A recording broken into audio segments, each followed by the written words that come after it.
The story of Alaska begins thousands of years ago, long before it became part of the United States, and even before the name Alaska was known. Indigenous peoples were the first to inhabit this vast, rugged land. They crossed the Bering Land Bridge, a strip of land that once connected Alaska and Siberia, around 15,000 years ago during the Ice Age. These early settlers spread across the region, developing unique cultures, languages, and ways of life. Some of the most prominent indigenous groups in Alaska include the Inupiaq and Yupik in the Arctic, the Aleut in the Aleutian Islands, the Tlingit, Haida, and Tsimshian in the southeastern coastal areas, and the Athabascans in the interior. These indigenous peoples were incredibly resourceful. They adapted to Alaska's diverse environments, from icy tundras and snowy mountains to lush rainforests and coastal waters. They hunted whales, seals, caribou, and fish, building rich traditions and oral histories that tied them to the land. Even today, these cultures are a vital part of Alaska's identity. The outside world first became aware of Alaska in the late 1740s when Russian explorers arrived.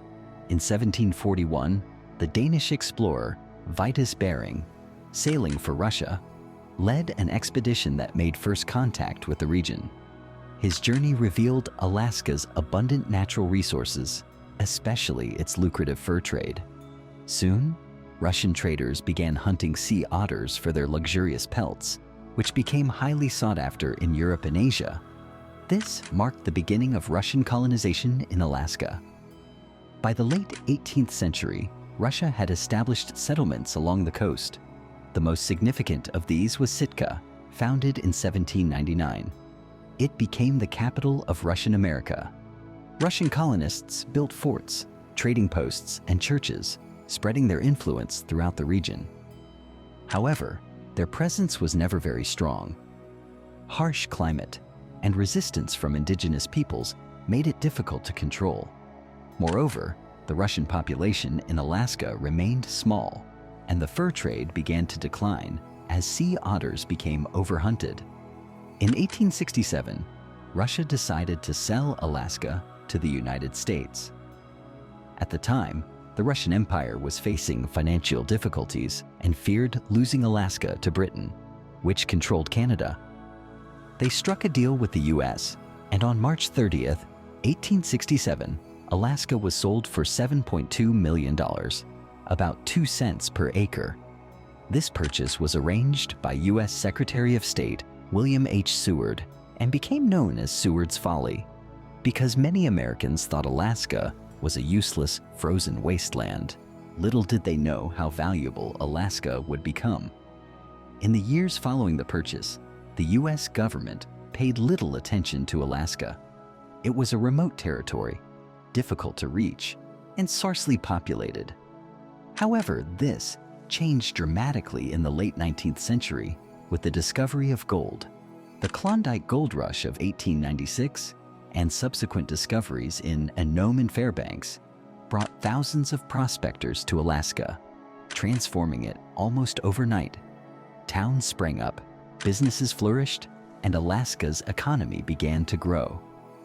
During the early 20th century, Alaska continued to develop. Railroads were built, such as the famous Alaska Railroad, which connected Anchorage to Fairbanks. Fishing and canning industries expanded, particularly salmon fishing, which became a cornerstone of Alaska's economy. The territory also became a key source of natural resources, including timber and minerals. World War II brought even more changes to Alaska. The Aleutian Islands, located in the far west, became a battleground when Japanese forces invaded the islands of Attu and Kiska in 1942. This marked the only time that U.S. territory was occupied by enemy forces during the war.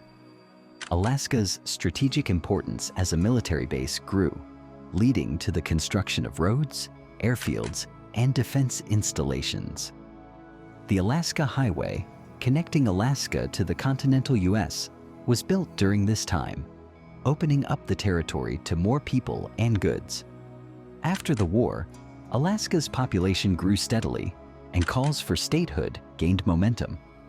On January 3, 1959, Alaska officially became the 49th state of the United States. Statehood brought new opportunities and challenges. Oil was discovered at Prudhoe Bay in 1968, leading to the construction of the Trans-Alaska Pipeline in the 1970s. This pipeline allowed oil to be transported from the Arctic to the southern port of Valdez, transforming Alaska into one of the wealthiest states in the U.S. based on natural resource revenues.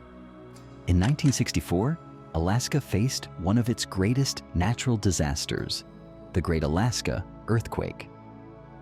This 9.2 magnitude quake, the second most powerful ever recorded, devastated parts of the state, particularly Anchorage and coastal communities. It also triggered massive tsunamis, but Alaskans demonstrated incredible resilience in rebuilding their homes and lives. In the decades that followed, Alaska became known for its stunning natural beauty and wildlife. Tourism became a major industry, with visitors flocking to see glaciers, national parks, and the Northern Lights. Alaskans also continued to rely on fishing, hunting, and subsistence activities, maintaining a strong connection to their environment. Today, Alaska is a land of contrasts. It is both one of the most remote and one of the most modern states, with vibrant cities like Anchorage and Juneau coexisting alongside tiny villages accessible only by plane or boat.